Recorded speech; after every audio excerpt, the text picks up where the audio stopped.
साथियों, Excel computer के YouTube channel में आपका एक बार फिर से स्वागत है। चैप्टर नंबर हम 11 पढ़ रहे हैं, उसका सेकंड पार्ट है। फटाफट से देख लीजिए, मैंने आपको बोल रखा है सारे competition exam, RSC, IT, triple C सब एग्जाम के लिए उपयोगी प्रश्न है। तो फटाफट से शुरू करते हैं। निम्न में से कौन सा मेलिंग शिष्टाचार के रूप में माना जाता है? ऑल कैप का अतिप्रयोग, उच्च प्राथमिकता का अधिक प्रयोग, रिप्लाई ऑल का अधिक प्रयोग, संक्षिप्त और उचित विषय। तो दोस्तों यहाँ पर राइट आंसर होगा कौन सा? संक्षिप्त और उचित विषय। क्योंकि मेलिंग शिष्टाचार में ये बात होती है कि भाई आप कोई किसी को मेल कर रहे हैं तो एकदम शॉर्ट में बात कहिए और एकदम उचित बात कहिए, है ना। इधर उधर की बातें नहीं कह रही। पता चली रामायण तो दुनिया भर की लिख दी, लेकिन अपनी विशेष बात जो कहने जा रहे थे वो कही ही नहीं। नेक्स्ट क्वेश्चन है, सूचना सुरक्षा प्रबंधन प्रणाली के लिए निम्न में से कौन सा एक iOS मानक है? iOS 9000, iOS 14000, iOS 12000, iOS कौन सा? 27000 राइट आंसर। भारतीय आईटी अधिनियम 2000 के नियम किस क्षेत्र को नियंत्रित करने के लिए तैयार किए गए? कौन से क्षेत्र के लिए हैं ये नियम? देखिए, आयकर, औद्योगिक और प्रौद्योगिकी के लिए, सूचना प्रौद्योगिकी के लिए और इनसाइडर ट्रेडिंग के लिए। नहीं, ये है सूचना प्रौद्योगिकी के लिए। Next,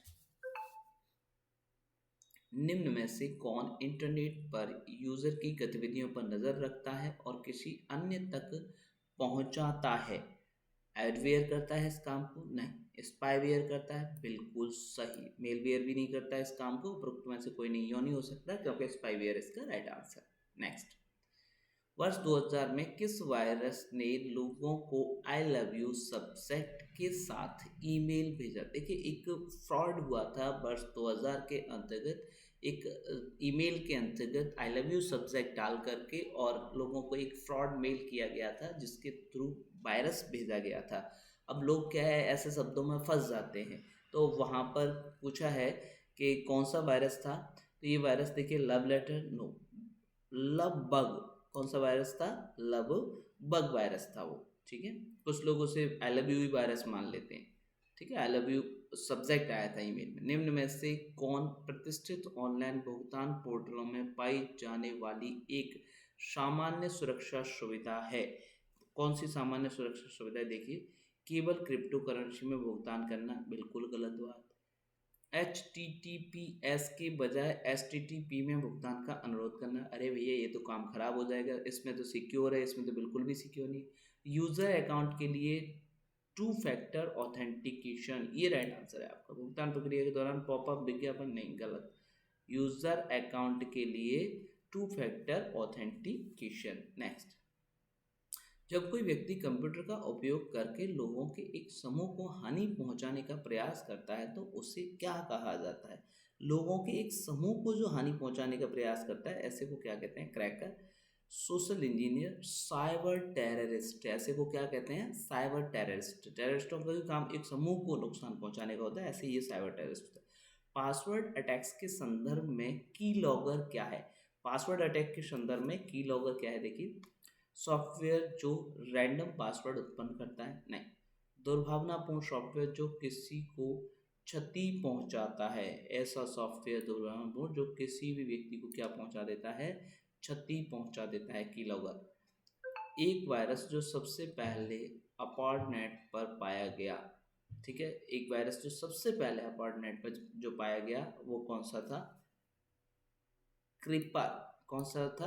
creeper. ठीक है, और इनमें से कोई नहीं है, क्रीपर राइट आंसर है। एनक्रिप्शन और डिस्क्रिप्शन, एनक्रिप्शन और डिक्रिप्शन तकनीकों के निर्माण और उपयोग का अध्ययन कहलाता है, क्या कहलाता है दोस्तों?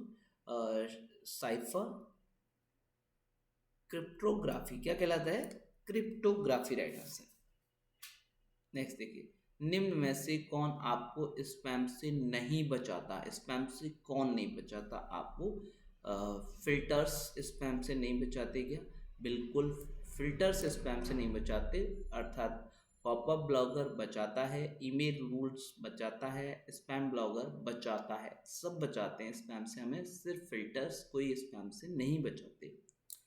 रैनसमवेयर को किस उद्देश्य से डिजाइन किया गया? रैनसमवेयर को किस उद्देश्य से डिज़ाइन किया गया है? निजी जानकारी चुराने के लिए, एंटीवायरस सॉफ्टवेयर को डिसेबल करने के लिए, फाइलों को एन्क्रिप्ट करना और उनको रिलीज़ करने के लिए भुगतान की मांग करना। ये क्या करते हैं? फाइलों को एन्क्रिप्ट कर देते हैं, फिर उन फाइलों को वापस लौटाने के लिए क्या करते हैं? भुगतान की मांग करते हैं। उसके लिए रैनसमवेयर को तैयार किया गया।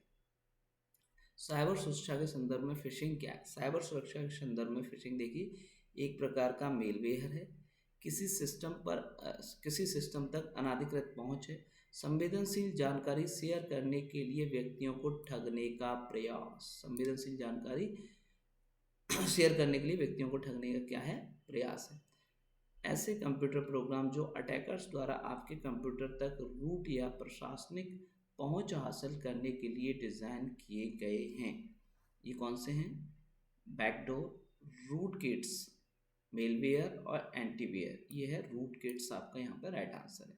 क्वेश्चन नंबर 35 देखिए, निम्नलिखित में से कौन सा कंप्यूटर थ्रेट का एक वर्ग है? थ्रेट का वर्ग कौन सा है कंप्यूटर का? देखिए, फिशिंग, सॉलिसिटिंग और स्टॉकिंग और DOS अटैक्स। कौन से हैं? DOS attacks.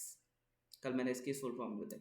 हमलावर DOS अटैक की फुल फॉर्म थी आपकी डिस्ट्रीब्यूटेड डिनायल ऑफ सर्विस। ठीक है, हमलावरों ने एक समझौता किए गए उपकरणों का एक नेटवर्क बनाया है जिसे किस नाम से जाना जाता है? तो देखिए, किस नाम से जाना जाता है इसे? डीनेट, इंटरनेट, बोटनेट और टेलनेट।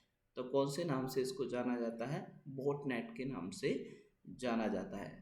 किस नाम से? Botnet. Question number 37, password attack के संदर्भ में कीलॉगर क्या है? पासवर्ड जो अटैक होते हैं उनके संदर्भ में कीलॉगर क्या है? सॉफ्टवेयर जो रैंडम पासवर्ड उत्पन्न करता है? नहीं। दुर्भावनापूर्ण सॉफ्टवेयर जो किसी क्षतिग्रस्त डिवाइस पर की स्ट्रोक रिकॉर्ड करता है। यही क्वेश्चन ऊपर था, खैर होने को उसका वहाँ पर ऑप्शन नहीं था, ये वाला दूसरा ऑप्शन था वहाँ पर। अनचाहे व्यावसायिक ईमेल को भी कहा जाता है। जो अनचाहे जो व्यावसायिक ईमेल आते हैं उनको क्या कहते हैं? स्पाईवेयर, मेलवेयर, स्पैम और वायरस। उसको स्पैम कहा जाता है। संकटग्रस्त उपकरणों के नेटवर्क को कहा जाता है। जो संकटग्रस्त जो उपकरण हैं उनके नेटवर्क को क्या कहा जाता है? Hacker network, botnet. उसे क्या कहते हैं? बोटनेट। ऐसे कंप्यूटर प्रोग्राम हैं जो अटैकर्स द्वारा आपके कंप्यूटर तक रूट या प्रशासनिक पहुंच हासिल करने के लिए डिज़ाइन किए गए हैं। वे क्या कहलाते हैं दोस्तों? Backdoor, rootkits. क्या कहलाते हैं? रूट किट्स कहलाते हैं। दोस्तों आज के लिए इतना ही, मिलते हैं नेक्स्ट चैप्टर के साथ नेक्स्ट वीडियो में। तब तक के लिए धन्यवाद। जय हिंद, जय भारत, गुड नाइट। लाइक ज़रूर कर देना।